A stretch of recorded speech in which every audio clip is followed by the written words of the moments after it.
Blood for the Blood God, Skulls for the Skull Throne, let's talk about the World Eaters, and how Khorne's angry legion of hyper-violent shock troops are getting on in 10th edition 40k.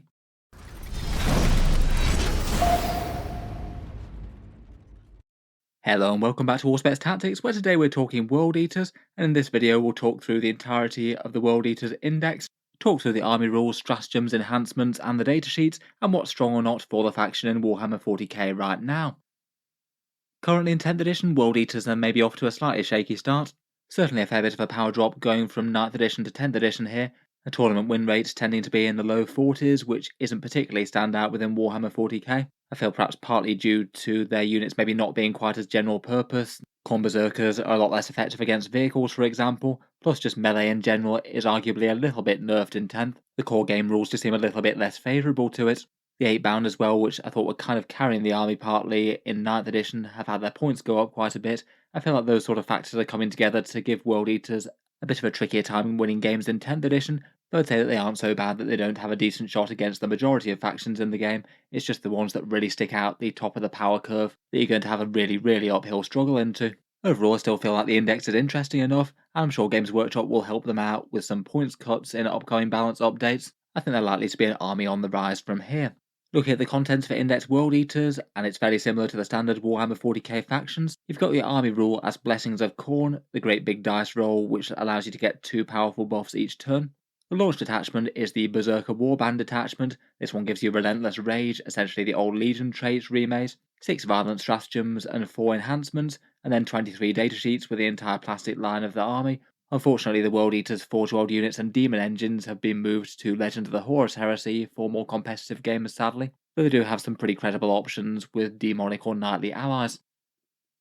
Starting out, the faction rule is Blessings of Khorne. I've seen some people referring to this one as the Casino of Khorne, as rather than the Blood Tithe that they had in 9th edition, the World Eaters' innate buffs no longer depend on killing or losing units, though I did think that that was quite a fun system, and it did kind of reflect Khorne's desire for blood flowing from wherever it came from. This one though maybe feels a bit more like a blood ritual to Khorne. You roll 8d6 and you get a whole load of results, then you consult a table of different World Eaters buffs and you can spend those dice on 2 buffs of your choice. The numbers that you need for the different blessings really quite vary, though for 4 out of these 6 choices they're very easy to achieve maths wise. Even the harder ones you're odds on to be able to roll from any single roll that you get, and you do have a couple of options to manipulate the table, things like the Lord of Skulls, 1 Warlord traits, and Berserkers or Jackals on objectives. You basically pick the dice out of that 8 dice roll, spend 2 sets of them on 2 different blessings that you like, and then those buffs last until the end of the battle round. Then at the start of the next one, you'll roll the dice again and pick 2 new different blessings. Most of the things that you can choose are listed in the table. The other one that isn't mentioned on the main table is rolling a 666 to resurrect Angron himself. That's far harder, though not out of the realm of possibility. Moving on to look at the actual blessings themselves. Here are the first 4 that I'd consider the almost guaranteed ones to access. As you can see by the probability here, these are your chances of being able to roll them from the initial roll of dice that you've got. You'll be able to get the first 2 literally every single time you roll a dice, no matter what combination you roll. And then the next 2 you roll about 19 out of 20 times, so almost guaranteed if you desperately need that one specifically. Though once you've picked your first Blood Tithe buff, the chances of the others might alter a bit. Going through the table one by one, and the first 2 both need any double of dice, so you are guaranteed. The first one's a nice usable plus 2 inches to move, really quite a strong boost when it's army wide, and you're putting that on a dedicated melee army. Getting every single unit an extra 2 inches closer to the foe is definitely no small matter. Could be particularly nice early game if you're trying to rush into the foe, or you've got one key unit that's otherwise going to be making a very long charge. Could be handy for trying to get onto objectives early as well. Next up is Wrathful Devotion, also activated on any double. This one gives your entire army a 6+ Feel No Pain type save, and if your unit already had a Feel No Pain like Exalted 8 bound, instead you add +1 to the roll. Again, this one's maybe never a particularly bad one, and it's quite nice to activate if you're going second perhaps, and you are going to take some significant damage on your units, or basically any turn that you think you're going to take some big damage before you get to hit the enemy back. Next up, which you need to have a double 3 or more, is Martial Excellence. This one's got a 94% chance to activate if you want this one, and melee weapons get a sustained hits 1 for them, so every 6 that you hit will get an additional hit. Overall, that's just a nice flat damage boost if you think that you're not going to struggle to get into combat all that much, and you just want to hit the enemy very hard when they get there. Typically for units hitting on a 3+, that's going to equate to a 25% melee damage boost, or plus 20% if you're hitting on a 2+, either way fairly nice. Finally, for the easy 4, there's Total Carnage. This one needs a double 4 or any triple. Interestingly, it's very slightly more likely to happen than the Martial Excellence one. This one's really quite a solid counter to any enemy melee, and if you think your opponent's going to be able to hit some units very hard in combat before they get to strike back, then this one allows you to fight back with destroy models in combat on a 4+, really quite good with scary cornate attack profiles. Kind of situational, as you need to be fighting a primarily enemy combat army, and it needs to be the right turn where they're actually going to kill units, but if so, then this one could be really quite big and cost your opponent a lot of models to kill yours.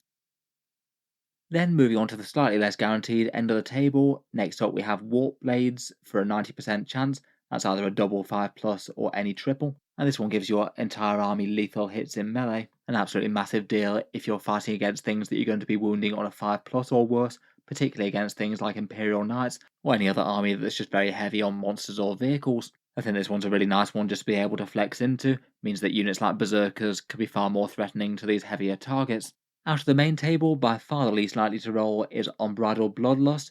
This one's either a double 6 or any triple 4+. You are still odds on to get it if you want it, a 63% chance, and it basically gives your entire army advance and charge. Overall, usually I think it is going to be pretty much flat better than the +2-inch move. With advance and charge, the medium amount will be 3.5 inches. On average, you are likely to gain more distance, though I guess you could roll a fatal 1, and provided your unit didn't have any enormously meaningful shooting, which quite a few World Eaters units don't, then it's going to be better. What's perhaps particularly interesting is that if you really just wanted enormously long charges, you could combine it with a +2 to move, and between the two you'd be gaining an extra 5 or 6 inches charge range on average. Could mean that certain units might be able to reach things that the enemy really thought would be safe. Finally, last and not included on this table is the chance to resurrect Angron. This one's the least likely out of any of the results, with a 13% chance for it to work. It means that once the Red Angel's down, he is quite unlikely to come back unless you get lucky. The chance can go up pretty significantly though, with things like single rerolls from Berserkers, or the big reroll for the enhancement dice. Both of those can get things trending a lot more towards 30 to 50%. If you do manage to luck out though and bring Angron back to the board and put him back in strategic reserve, then it probably is the single best value out of anything on the table. You do get him back at full health and in a reasonable position where he might be able to charge. Pretty enormous to have 400 points returned to the board, and that could be an enormous swing. Overall, I think it is an interesting table. I feel like Games Workshop has designed it well. Literally none of them are completely useless, and all might be the right choice depending on the army or the opponent. I feel like the extra threat range ones might be particularly good staples to get those charges where they need to be. The extra damage ones are really solid pickups if you are going to be guaranteed to hit home with a bunch of charges. Feel No Pain's rarely bad, though it might depend on the damage profiles your opponent's hitting you back with. Perhaps the Fights on Death one might be one of the most situational, but could be really powerful on the right turn. Overall, I think it's solid enough, though there is a good chance you're not going to be able to pick just literally the two that you want the most. Particularly towards the lower end of the table, the chance of getting two of the ones that require higher numbers goes down quite a lot after you've picked the first one. Moving on, the World Eater's launch detachment is the Berserker Warband. This one gives you Relentless Rage, kind of similar to the Legion trait before, with a +1 strength and +1 attack on the charge. It perhaps just feels a tiny bit odd to have this on the detachment rule. I guess that implies it will be swapped out for something else on other detachments, but it definitely means that the World Eaters hit home with a fair bit more savagery than most other factions would. The +1 attack is basically always useful. Usually World Eaters units tend to have quite good attacks characteristics. Normally it's going to be something like a +25% damage increase or a bit less. The +1 strength is a bit more variable as to whether it's good. Sometimes it's going to make the difference of a +1 to wound, often it's not though. It really depends on the toughness of the unit that you're charging. Overall though, it definitely means that World Eaters certainly want to be doing the charging rather than being charged. Depending on the unit and whether or not it makes the difference of +1 to wound, it'll often be anywhere between a 20% or 80% damage boost against the unit that you're fighting. Definitely enough to incentivize being extra aggressive. Not that World Eaters would really not want to be anyway. In the Berserker Warband, the World Eaters get access to 6 different stratagems, 5 1 command point ones, and 1 for 2 CP. First up, we've got Gory Massacre, which is a Battle Shock debuff. This one's kind of specific in its triggering. You need to have had a World Eaters unit charge and then destroy an enemy unit in the ensuing fight phase. And then if you meet that, then in the enemy's next command phase, then all units within 6 inches must take a Battle Shock test, subtracting an additional 1 if they are below half strength and would have needed to test anyway. I feel like Battle Shock in 40k is kind of something that's hard to rely on, even when you can throw out more tests like this. Potentially it could be quite powerful to deny objective control, to stop people falling back so well, or to stop stratagems being used, but it does mean a fair bit of the time the opponent might just pass the test anyway. At least for this one, for Battle Shock test that your army causes, the timing's good. It happens in the enemy command phase, so it will actually matter for falling back and things like that. I'd guess that probably the most powerful way that you could use it would be if it actually has the chance to flip an objective from the enemy control to yours. That would be a big deal and get you some direct victory points. Could be kind of handy as well if they've got a unit that they almost definitely need to fall back with, and failing Battle Shock would mean that they need to take desperate escape checks.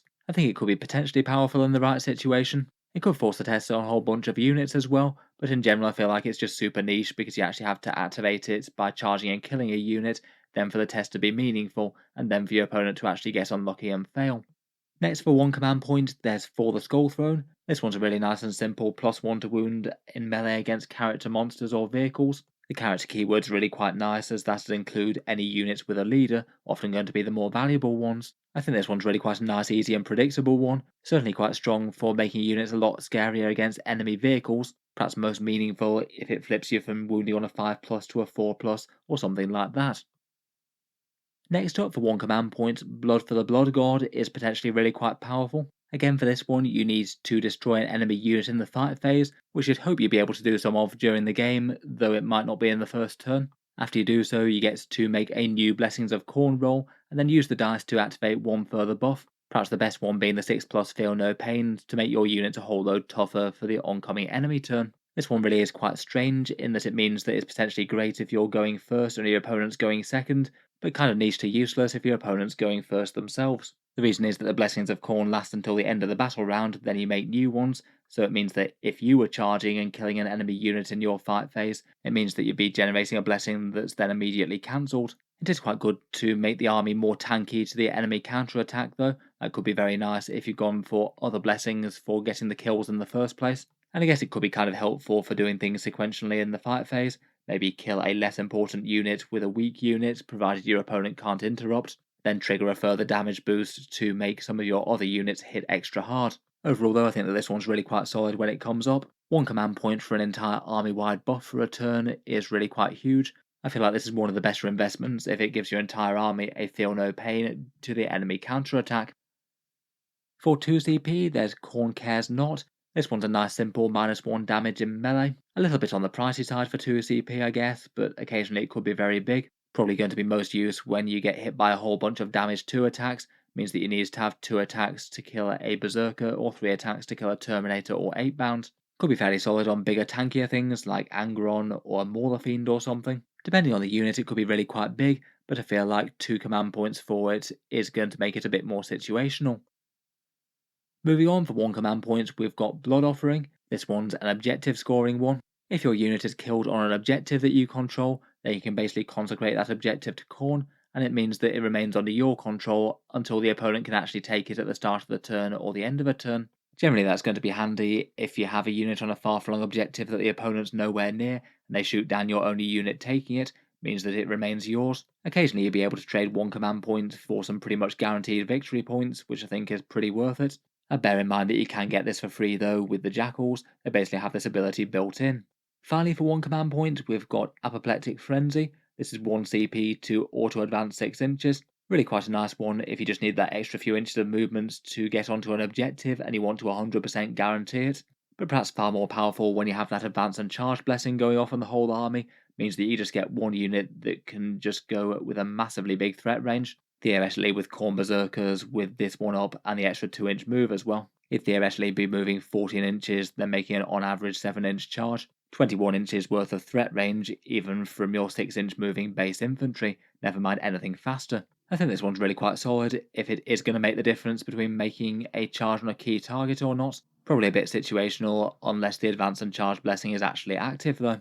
Overall, I'd perhaps say that the World Eater stratagems are a bit of a mixed bag. There's just a few that feel like they're really quite situational and aren't going to come up very much. I think the most reliable, easy ones to use turn on turn though are for the Blood Gods to get Feel No Pains if you happen to be going first, for the Skull Throne to get a +1 to wound against the heaviest target the opponent has, and then I feel like the -1 damage and the auto advance 6, they're both very powerful, but either require you to have the right thing attacking you in combat or to be in the advance and charge blessing. Moving on to enhancements for your generic characters, the World Eaters have 4 of these. First up, there's Favourite of Khorne for 30 points, and this one's the one that allows you to manipulate the Blessings dice once per round. You get to just re-roll all the dice that you just rolled, and it counts as an original roll, so you could still manipulate it with things like, say, the Lord of Skulls ability, or the Khorne Berserkers re-rolling things further. That one's 30 points, and I think it's not unreasonable to have. It is the army's core mechanic, and if you either need desperately advancing and charging, or to raise the chance of you returning Angron to the field, this one does give you a very good chance to get exactly what you want. Overall, I'd rate this one as a very tempting one to have on the table. Next up, the Berserker Glaive is plus 25 points. This one gives you plus 1 attack and plus 1 damage, and then that goes up to plus D3 of both if you're on the charge instead. For 25 points, I think particularly with the plus 1 damage, that makes it tempting on just about most characters really. You could have a damage 3 Master of Executions or Lord on Juggernaut. It does seem pretty fun on a Demon Prince as well. You'd be getting a whole bunch of attacks and potential damage D3 plus 3 melee, which really is quite punchy. Then for 15 points we've got Battle Lust. This one gives you a 0 CP heroic intervention.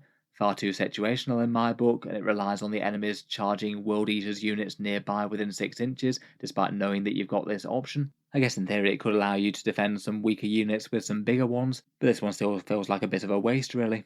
Finally we've got the Helm of Brazen Ire, which I do think is quite good. 25 points to halve the damages at attacks targeting this model. Nice enough for any of the characters really, definitely ups their survivability if they're kind of key to making the army work. Again, for this one in particular, I'd be much more tempted on a Demon Prince than basically anything else. They can be directly shot and have at least somewhat tanky defensive profiles with their high saves and invulnerables already. Halving damage of great big anti-tank shots is exactly what they want to have, and it means that the opponents have to dedicate far more effort to actually taking them out.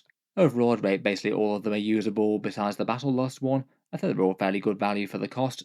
Perhaps Favourite of Khorne just being particularly nice to make sure that you get the advance and charge if you want it for your army. The Berserker Glaive looks particularly nice for a combat character within an infantry squad, and Brazen Eye would probably be best for a Demon Prince. Moving on past the launch detachment, we get on to World Eater's datasheets. I still say they maybe have a bit of a weird lack of variety of datasheets compared with armies like the Death Guard or Thousand Sons. It still feels very weird that they're lacking a few common choices like a Foot Lord or standard Chaos Cultists. It still feels like they're an army that's basically had about half of their releases. I suspect that we're going to get another wave of World Eaters with their Codex in 10th edition. From the teasers so far, looks like we'll probably get Berserker Surgeons, some cavalry on Juggernauts, and potentially Red Butcher's Terminators. I guess we'll have to wait and see on that front though. Currently for the units that the World Eaters have access to, on the battle line they've got either Khorne Berserkers and Jackals that you can take in big numbers should you wish to. I feel like Jackals you'd usually only want a small number of them rather than going absolutely crazy, but you could have lots of both if you wanted. And otherwise between 9th and 10th edition there haven't been any enormous datasheet gains or losses. The main change would be the Demon Prince being split depending on whether you have wings for it or not, and a bunch of Forge World units now going into Horus Heresy Legends, losing a few fun options like Contemptor Dreadnoughts, the Brass Scorpion, or the Blood Slaughterer. In 10th edition you can field some allies as well. You can take some fairly interesting big and scary demons from the Khorne section of the Chaos Demons Codex. I guess potentially a Bloodthirster might be an interesting enough choice there. Perhaps the single most popular allies that I've seen though tend to be War Dog Brigands from the Chaos Knights Index. Really quite fast moving and fairly scary gun turrets with a bunch of chain gun shots plus a Demon Breath Spear for some anti-tank. If you want a little bit of fire support, I think you could probably argue that they're stronger than just about anything in the index for the points cost. Often it is kind of helpful to have just a little bit of range to chip away at the enemy, just a little bit of fire support to help out the glorious charge. Getting into the datasheets properly though, and first up we have Khorne Berserkers, 5 to 10 models for either 115 or 230 points, essentially 23 points each. Maybe slightly on the pricey side for standard Space Marines despite having the same durability, still definitely weighted more towards damage dealing than being tough. In combat they hit home with 4 attacks at strength 5, AP 1 and damage 1, often being 5 attacks at strength 6 with the detachment rule. I think they will be struggling against vehicles more than before. Even with strength 6 they will be wounding toughness 12 vehicles on a 6+, and the Eviscerator doesn't help out quite as much as it used to. 3 attacks at strength 8 and damage 2 are really quite nice, but again it still will be wounding the majority of vehicles on a 5+ rather than a 4 or better. You do get it for free at least now though, and the champion gets a plasma pistol and you get an extra 1 per 5 as well, though I probably wouldn't let it distract you too much from dealing melee damage. Otherwise, for the unit special rules, they get an icon of Khorne, which doesn't replace anything, so you may as well take it. That one allows you to reroll a single blessings dice if the unit is in range of an objective marker. That actually can be surprisingly meaningful in upping the chance to get, say, the advance and charge or resurrecting Angron if you want to. I guess that's usually going to come up as they're fighting over midfield objectives. I feel like if you just wanted to hold down a home field objective, you might be better off with Jackals. Otherwise, they get Blood Surge, retaining their ability to move towards the enemy as they take casualties. Might just mean that the opponent has to be very wary about being too close to these guys while they try and shoot them down. They need to either try and wipe the unit or make sure that the thing that the Berserkers are going to be engaging isn't going to fear their melee significantly. Overall, I feel like they do have their flaws. Being a little bit slow means that they need help to get into combat, and when they are there, they're maybe not quite as general purpose as they used to be. Seems that most lists take at least some though, maybe one or two units, perhaps plus or minus rhinos. I did notice one of the best performing World Eaters tournament lists so far in 10th edition at the Lone Star Open happened to run absolutely loads of Khorne Berserkers. I guess that implies that they're a datasheet that can do work enough if they get the right matchups. They are also the unit that you need to field if you want either Khan the Betrayer or the Master of Executions as well, so that could be another draw to taking them. Otherwise, the other battle line unit are the Jackals, either 10 or 20 models for 75 points or 150. Toughness 3 models with a 6 plus save and a 6 plus feel no pain, though they're only objective control 1, unlike a few of the other chaff infantry units in other factions. I'd still say for the cost they aren't enormously durable. They do get a bit better if you use the feel no pain buff, as that gives them effectively a 5 plus feel no pain. But even then, they can still go down fairly easily to small arms, and particularly if they get hit by a bunch of damage 2 attacks. In combat, they're mostly strength 3, AP 0, and damage 1, being far better on the charge, and they do have sustained hits.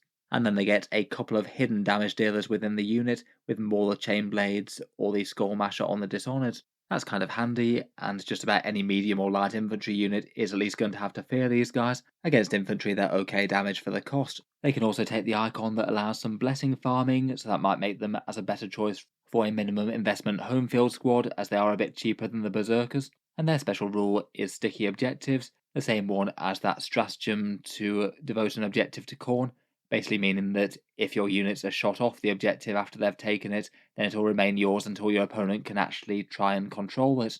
Overall, I'd also rate them as solidly usable. Probably wouldn't be running entire 100% hordes of them or anything, but it seems nice for a home field objective and perhaps a couple of surprisingly threatening chaff units to head towards the midfield ones, try and bully enemy infantry, and could be quite nice with the feel no pain type blessing. Moving on, we've got the Hulking and Twisted 8 bound. The more standard version of these World Eaters possessed is 155 points for 3 or 310 for 6. They really are enormously expensive per model now at over 50. I feel like for their points cost at least, they are remarkably easy to kill. Toughness 6, a 3 plus save and 3 wounds is going to be fairly good at keeping off small arms, wounding them on 5s or 6s, but any sort of fairly heavy weapon is going to be dealing some massive points in damage. For all this premium though, they do have the advantages of moving very fast. They also have Scout 6 inches, so they get into the midfield as well. It means that they could have a very good chance of making a first turn charge, particularly if you combine the movement blessings. Scout forward 6 inches, move 9 inches, and maybe advance and get +2 to the movement as well, and then potentially go on to make a charge after that. If you did combine all of that together, then in theory that's something ridiculous like a 29-inch odd threat range. Very likely to have the opponent fighting for their lives in their own deployment zone. Probably quite a good way to start the game for the World Eaters there. When they do hit in combat, they are at least fairly general purpose in melee. Their 8-band Eviscerators get them 6 attacks at Strength 5, AP 2 and Damage 2, going up to Strength 6 on the charge of course. And out of the 2 Sergeant weapons I'd probably take the Lacerators. Only 4 attacks, so maybe a little bit less good against light infantry, but going up to Strength 9 and Damage 3 is pretty brutal, and that could actually genuinely threaten tanks as it goes up to strength 10. Otherwise, on top of that, they just innately reroll wound rolls of 1, and if the enemy unit they target is below half strength, then they get to reroll all wound rolls instead, making them particularly nice at finishing off things. Overall, I feel like they're interesting, really destructive, and a huge potential to alpha strike, but they are very expensive. I feel like they're a unit that could either be absolutely monstrous or just killed surprisingly easily. Perhaps depends as to who gets first turn and whether or not there's anything good within charge range, and whether or not they roll well or just bounce and get gunned down in short order. I do feel like these guys could probably afford to go down a little bit in points at least though. Next up, and even pricier, are the Exalted 8 bound. These guys really are princely models each, at 60 points each, so 180 for 3, or 360 for 6 of them. You can now take them in 6 model units, not just 3. Toughness wise, in the transition to 10th edition, they lost their 4+ invulnerable, but got a 6+ feel no pain type save. Again, could be good with the feel no pain type buff to give them a 5+. Their combat ability is really quite scary as well. They either have the option of the 8-band eviscerators, which get a pip of extra strength and hit on 2s, or they can instead choose to fight with the 8-band chain fist, often going to be hitting at 4 attacks at strength 15, AP 3 and damage 2 there, so going to be taking chunks out of the heaviest things around. And the champion's melee is just utterly monstrous. 5 attacks hitting on a 3 at strength 14, AP 3 and damage 2 with twin linked. That thing's going to be pretty horrendous at just chewing through anything that the enemy has to offer.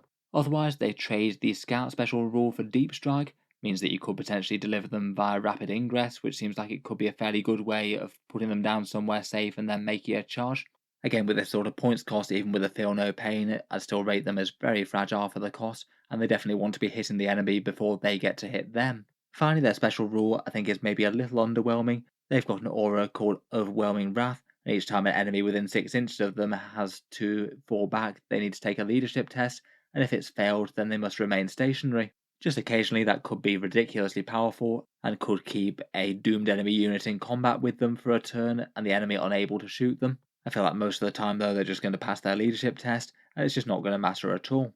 Again, I'd say they bring some really interesting stuff to the table, and are definitely monstrously threatening on an individual level. Again though, I'd say they're probably just a little bit on the costly side for just how much their defense is. 60 points per model is pretty enormous, and again they are killed at least fairly easily to any sort of heavy weapons.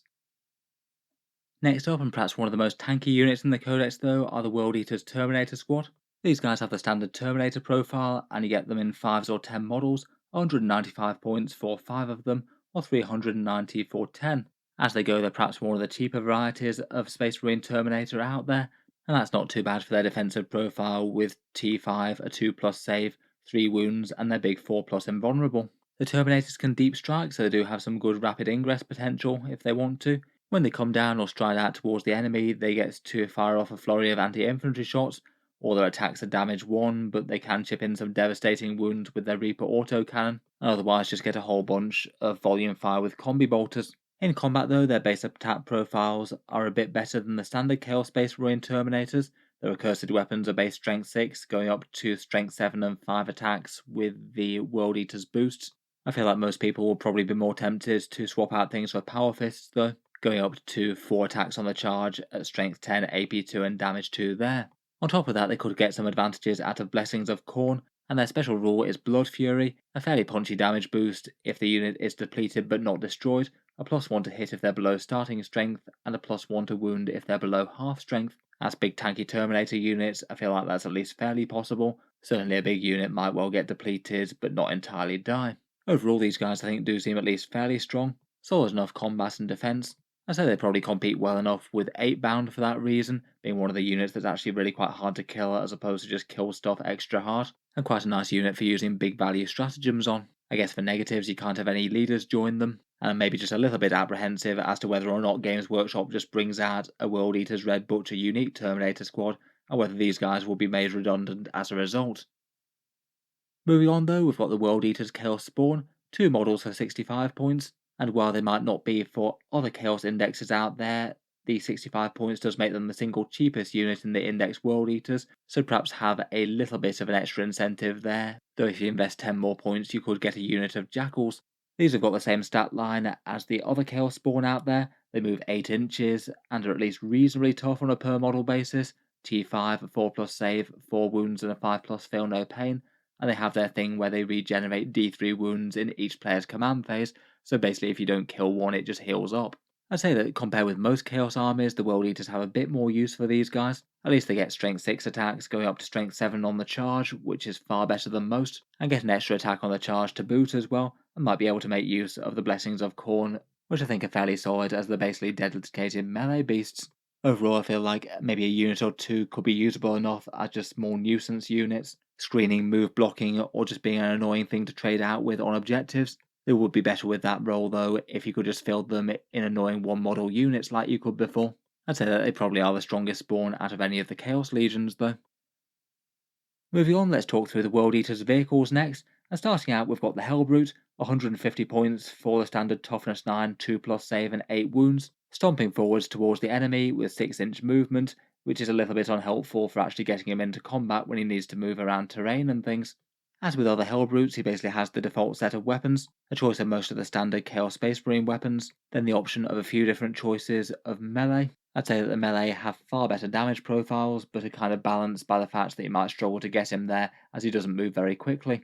In general, Games Workshop seem to like to try and make the Hell Brutes interesting with their own special rules these days, and they get quite powerful ones. The World Eaters one is called Frenzy, and this one has the potential to be really quite devastating in the right situation. It basically means that whenever the Hellbrute gets attacked, they get to attack the enemy back. When they're targeted, after the enemy has done their damage, they get to either shoot as if it were the shooting phase, or fight as if it were the fight phase, and it's your choice of which.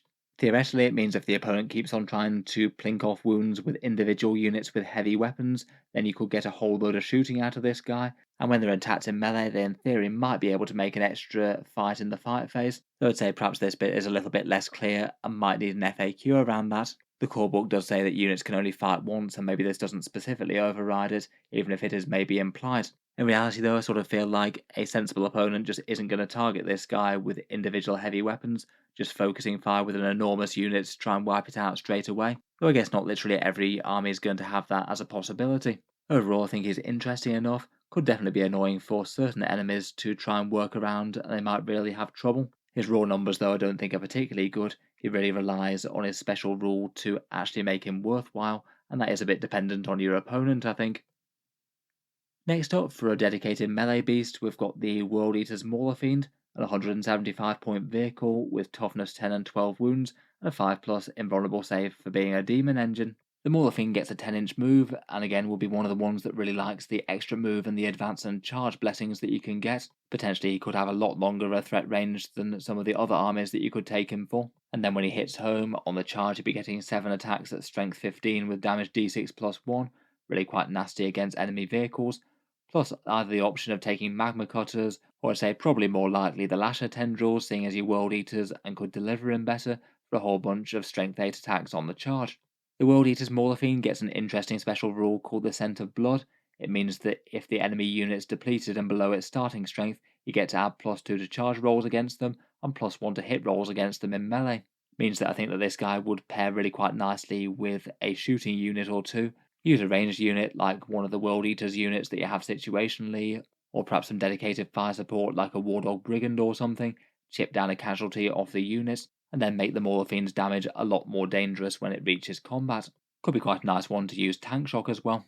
Overall, I feel like this guy definitely has enough threat to be taken very seriously, and it's probably something that the opponent can't afford to ignore. He does cost a bit more here though than he does in other Chaos armies. 175 points really is quite a lot, and his defensive profile just isn't really super tough for that sort of cost.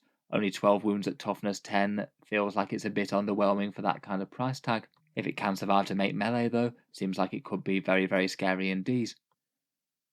The dual build is the Forge theme for this one, 150 points, and a bit depressingly more expensive than say the version for the Thousand Suns. I'd say that this one probably has a worse special rule as well.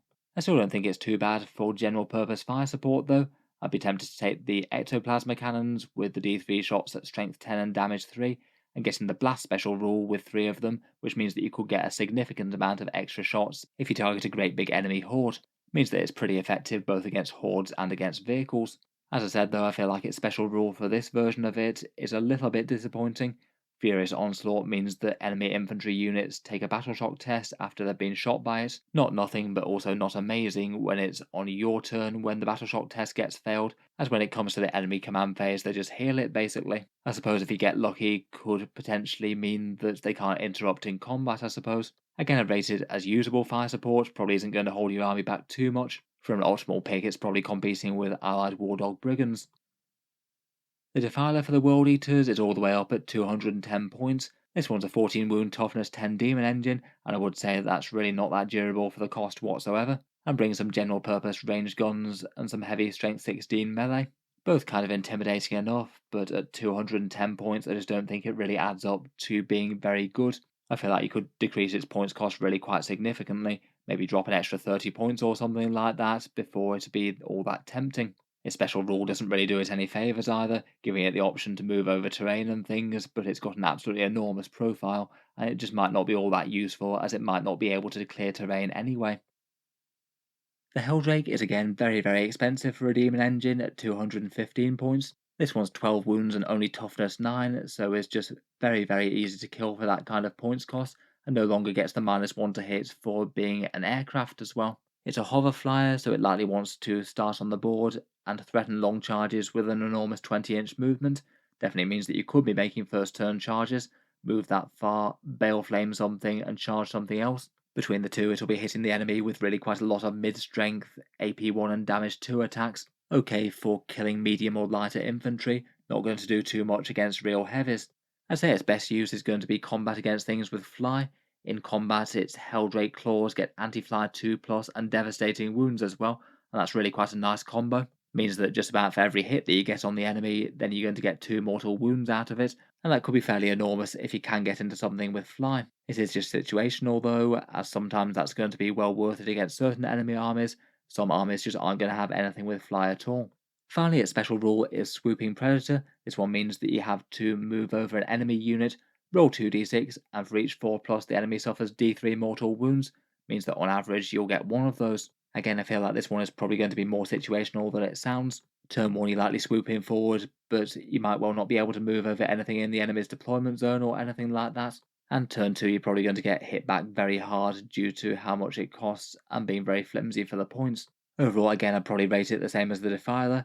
Not unusable with its data sheets, but really needs to drop by a very significant amount of points before it's going to be competitive.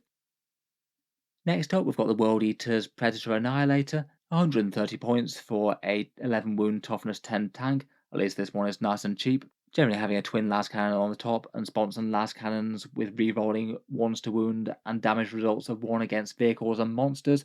And that all adds up to be fairly efficient anti-tank. If you want a little bit of dedicated anti-armor in your army list, then this is certainly one way to do so. Overall, I'd say it's interesting but not standout. Shooting isn't going to be the focus of the World Eater's army, but it can be helpful to have a little bit to try and end the things that you can't get melee into. I'd rate this one as usable enough. Out of the two Predator classes, I think I would rate the Annihilator a bit better than the Destructor. The stats are similar for the base tank, and then you've got either 6 or 8 Predator autocannon shots, all hitting at strength 9, AP -1 and damage 3. The Destructor is the anti-infantry one, and it gets an extra pip of AP when it's targeting infantry, but I just feel like the las cannons are just more efficient guns full stop. And if I were to add a Predator to the army, it would likely be the Annihilator, not the Destructor. Lots of World Eater's infantry are very good at killing enemy infantry as well, but might struggle really quite a lot more against tanks.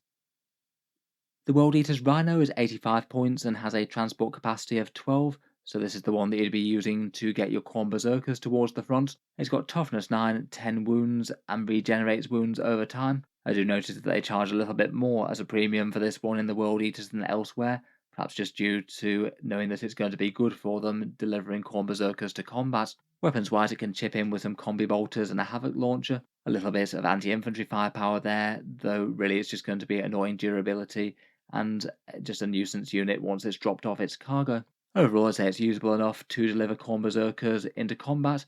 Maybe a big unit backed up by a character will be quite a nice choice for a Rhino. Move it forward towards the midfield objectives turn 1 perhaps, and then turn 2 get out and charge something, plus or minus the movement buffs or the damage buffs. Next, for 255 points, we've got the World Eater's Land Raider. This one transports 12 and has a fairly good durability of toughness 12, a 2+ save, and 16 wounds. Definitely going to need at least a little bit of anti-tank firepower focus to bring it down. Kind of what you want in a transport rolling things towards the front. On the offensive, it chips in with some las cannons, not enormously efficient for the anti-tank firepower point for point, but it's not really its main role in the first place, I guess. The main reason that you take one is to roll it up the board, jump a World Eater's unit out, and still charge. Again, potentially one way that you can get World Eater's units charging really quite a long way away. Overall, I'd say that it's okay. It's a bit of a luxury pick to give an important melee unit a much greater chance of actually making melee. Again, could be helpful to make the unit's charge range threat a little bit longer, though I feel like World Eaters do have their ways of increasing that already with the 2 blessings of Khorne that can combine. It is a fairly big investment though, certainly could cost more than the squad that it's transporting depending on what you pick. Finally, for the vehicles, we get on to the Khorne Lord of Skulls. 525 points, so really quite a big, tough, tanky unit here. And for that investment, you get a toughness 13, 3 plus save, and 24 wounds with a 5 plus invulnerable save. I'd say that's kind of comparable with your average Imperial or Chaos Knight, somewhere roughly between your average Questoris or Abhorrent class Knight and your average Dominus or Tyrant. The toughness 13 I think is really quite helpful. Quite a lot of the most common anti-tank weapons like las cannons are strength 12, so that could mean that some important stuff is wounding it on a 5. Otherwise it moves 8 inches, which I would rate as a little bit slow for something that really wants to be getting into combat. It's got objective control 8, so can put some points on objectives, and it's interesting that it's got an absolutely enormous deadly demise with d6 plus 2. Ideally you don't want this to be dying in the midst of your own army. Its guns are all really quite big hitting, as you'd expect for this kind of points cost. You've got the choice between 3 different belly guns, basically sacrificing the number of shots they get and the range that they have for their sheer hitting power. I think I'd probably be more tempted by the 24-inch Gore Storm cannon or the 18-inch Demon Gore cannon. I feel like they're probably a little bit more impressive than the Strength 7 and Damage 2 I-Core cannon, even if it does get a few more shots. Otherwise, I feel like the Hades Gatling cannon and the Skull Hurler are really quite nicely balanced. The Hades Gatling cannon is only Strength 8 and Damage 2, but gets way more hits on the enemy on average, whereas the Skull Hurler is a lovely Strength 14 and Damage 3, but gets half the attacks. Maybe the Skull Hurler might be slightly the better choice overall, but I think they're both very good. Then, if and when it makes combat, its melee is really quite spectacular. 5 attacks at strength 16, AP 4, and damage 8 often means that you might be expecting around about 2 wounds through against most vehicles with that, so could easily end the life of most medium-sized vehicles there. Could be solid for tank shock, and you've got a great big sweep attack that kills an average of 8 Space Marines with its damage 2. Then finally it's got a special rule that allows you to modify a Blessings dice. Really quite a powerful dice manipulation bit, that one. Means that, say, if you rolled a 5 that you needed for a 666 for Angron, then you could just turn it into an extra 6. That could be quite good. Though I feel like at 525 points, that's hardly the biggest draw to the thing.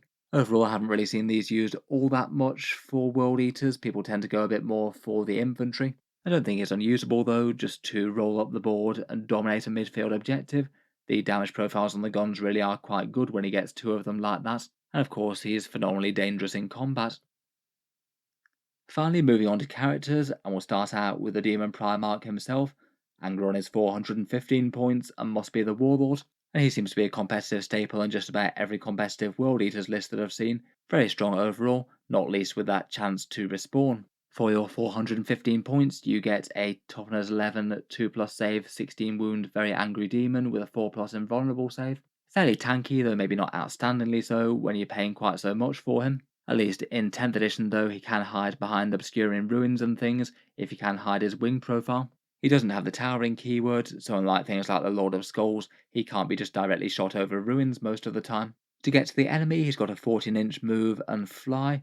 Not going to be jumping over terrain in 10th edition, but still that's a very long threat range indeed, particularly with the World Eater's movement buffs. It's not got any shooting that's going to stop him wanting to advance. In combat, Samniarius and Spinegrinder dish out either 8 attacks at strength 16 and damage d6 plus 2, or huge 18 attacks at strength 8, AP 2 and damage 2, so absolutely mauling Space Marines once more there. And he potentially could increase that even further, either with things from the Blessings of Khorne, or he does have his Wrathful Presence to allow him to re-roll hits. Wrathful Presence is one that he gets to choose in the start of the charge phase, so it's quite nice that you can see what combats he's likely to be involved in and then choose from there. It gives him the choice of 3 different aura buffs, either a +1 to the charge roll, which could be nice if he's just arrived by a deep strike or something, +1 attack to models that are below their starting strength, including him once more, though I'd say in general that's not going to be as good as the reroll hits pretty much ever. And I would say I'd either go for the reroll hits or the +1 to charge. Probably most meaningfully going to be buffing him, though it could be helpful if you had some other units nearby like some 8-bound or Terminators. In reality you might be struggling to support other units though, just surging up the board way faster than most things. Might just be best to use him just as a one-man wrecking ball and not think too much about synergy. Finally, as mentioned earlier, he can be revived as well with a 666 Blessings of Khorne roll. You are odds on not to make that out of the Blessings of Khorne, but you get significantly more likely with Berserker rerolls or that Warlord trait. And it really is pretty massive that when he comes back with 4 wounds restored. So if you do look out and get those 666s, having a second Angron for your opponent to deal with at full health is going to be an absolute nightmare. It does mean as well that he's really encouraged to play aggressive. If you throw him forward, cause loads of carnage and kill things, and then your opponent focuses everything on bringing him down early, it might mean that you get lots of turns of trying to get that revive, as opposed to just one or two towards the end of the game. Feels like it's maybe hard to lose too much if you throw him forward aggressively like that. If he isn't killed, then he can keep on causing carnage. If he is killed, then there's a good chance that you get a whole load of demon back. Overall, he certainly seems to be a World Eater's competitive staple right now. Many more lists choosing to include Angron than choose to leave him at home. Otherwise, for character choices though, we've got the World Eater's Master of Executions. He's 80 points and can just lead the Khorne Berserkers. A 4-wound character with some fairly punchy melee and also allows your squad to fight first. In combat he strikes with the Axe of Dismemberment, 5 attacks at strength 7, AP -2 and damage 2, as always getting better on the charge. He gets devastating wounds though, precision, and his murderous swing special rule means that he gets to reroll the hit and the wound roll, and that's really quite nice with devastating wounds as you're going to get some more of them, potentially re-rolling everything to get more devastating wounds if that makes the most sense. Against everything with the character keyword, he is going to add an enormous amount to his units. Otherwise though, adding fights first into the mix is really quite a big deal. It means that if he is leading some Khorne Berserkers and the only way that your opponent has to kill them in melee, it means they'll have to tank the entire damage of a unit before they get to strike. Could make a squad really quite an annoying prospect to deal with, though it isn't going to help you against shooting of course. Overall, I would rate him as really quite a strong character, seems to be really quite a common pick in competitive lists, and definitely makes Berserkers a lot harder to deal with. Next up, the World Eaters have two different flavours of Demon Prince, the on foot one and the winged one, which now have different special rules. The on foot one is 220 points and is the more expensive of the two. He gets a toughness 10 profile with a 2+ save, 10 wounds and a 4+ invulnerable save. I'd argue that's perhaps slightly underwhelming defense for the points cost. I feel like he's quite a strong one for taking that Helm of Brazen Ire to half damage characteristics, which would make him quite a lot tankier. Being a Khorne Demon Prince and a World Eater's one, he hits in combat really quite a lot harder than most. On the charge, he'd have a fairly impressive 7 attacks with strength 11, AP -2 and damage 3. Definitely a Demon Prince that can actually be seriously quite threatening to vehicles. A lot of them tend to be wounding them on 5s, and he does have a sweep mode for dealing with hordes as well, though it doesn't have any AP. If he charges in as well, he also gets devastating wounds with his Hellforged weapons as well, which is pretty nice, and can also chip in with a little bit of firepower with that Infernal Cannon as well. Finally, he does have a leadership ability with his Infernal Fortitude. While a friendly World Eater's infantry unit is within 6 inches, the unit gets a 4+ invulnerable save. I think that's quite an interesting one, seeing as it helps out basically most of the units fairly evenly bar the Terminators. The 8-bounder may be the ones that you most want to protect, but they already have a 5+ invulnerable save, so it helps them out a bit less. Really quite solid for the Khorne Berserkers, and absolutely amazing for the Jackals, though they're arguably slightly less investment units that you might not care about having the invulnerable save quite as much anyway. Against enemies with a lot of anti-tank firepower as well, you will just have the risk of them just focusing down the Demon Prince. He's definitely a target that's worth it at 220 points. Overall, he is an enormous melee threat, and his buff is quite good though. I'd say is usable, but also very costly. Definitely a bit risky as to whether or not he makes combat or just gets gunned down first. The alternative datasheet for him is to give him wings. The Winged Demon Prince is 5 points less, loses a pip of toughness but gains 4 inch worth of movement up to 12 inches, and the fly keywords to help him move over enemy models and things, though it doesn't help with terrain anywhere near as much as it did back in 9th edition. Otherwise, he's similarly really quite threatening in melee, though doesn't have the devastating wounds sadly. Instead, he trades that out for Battle Shock on units that he charges, and declaring an Oath of Khorne in the pre-game, where you get to target one unit in your opponent's army at the start of the first battle round, and then each time it makes attacks against that unit, you get to reroll hits and wound rolls. Potentially, if he can catch that nominated target, it is going to mean that he hits massively harder against them, but I feel like that's going to be something that's useful against some armies, but not so much against others that have lots of tiny units out there. Plus, it does have the rather unfortunate consequence of if they're still alive at the end of the battle, then the World Eater's Demon Prince then dies. Sometimes not always relevant, but could occasionally be big for, say, things like assassination or some other objectives. Overall, I'd say not unusable, though maybe his abilities are a bit unfortunate for how much he costs. I suppose if you just want a melee missile Demon Prince, then he'll do that quite well. Again, maybe just a little bit easier to kill for the points cost than you'd probably like, though. Next up, we've got the World Eater's Lord on a Juggernaut, 120 points, and he's got a choice of squads to lead, either leading the 8-bound Exalted 8-bound or the Khorne Berserkers. For his 120 points, he gets a fairly tanky stat line, 7 wounds, a big 2+ save, and a 4+ invulnerable. Plus he mirrors the 8 bounce toughness of 6. He's got a 10-inch movement and quite a big base, which could be kind of handy for having him at the front of a unit potentially. Could mean that he can just gain a little bit more distance towards the enemy and potentially make charges shorter. Though I feel like he perhaps has positives and negatives on that front, seeing as it means that he's not infantry, the squad won't be able to embark in transports if it's relevant, and he might have to move around terrain where the squad doesn't, and that could actually make him a bit of a liability sometimes. In combat, he gets a whole load of attacks at either strength 6, 7, or 8, depending on charging, between his Exalted Chain Blade and the Juggernaut's Bladed Horn. The Bladed Horn gets the Lance keyword for a +1 to wounds. All of those land at AP -1 and damage 2. Okay for killing medium or light infantry maybe, might struggle with things like Terminators or vehicles. Otherwise, for his special rules, he gets some mortal wound impact hits when the model's unit ends a charge move. And the main buff that he brings to his unit is a speed boost. It means that he is able to re-roll any advanced rolls, charge rolls, or blood surge rolls, so it could give the squad a bit more reliability when getting to combat. That'll be quite big with the blessing that allows you to advance and charge, could give you a very big threat range for the Khorne Berserkers perhaps, particularly with him ranging slightly out in front with the 10-inch move. His damage output maybe is a little bit skewed to killing lighter things as opposed to heavy vehicles though. Overall I'd say he seems usable enough for 120 points, at least he has got a lot of attacks and is fairly tanky, and does genuinely look like he would help out his own individual squad get into combat a bit more reliably. The alternative build of that kit is Lord Invocatus, who's 155 points. He gets to lead the same units, either the 8-bound Exalted 8-bound or Khorne Berserkers, and he gets even faster movement at 12 inches, potentially ranging out even in front of the 8-bound. For the extra 35 points you do get some stat line improvements for him as well.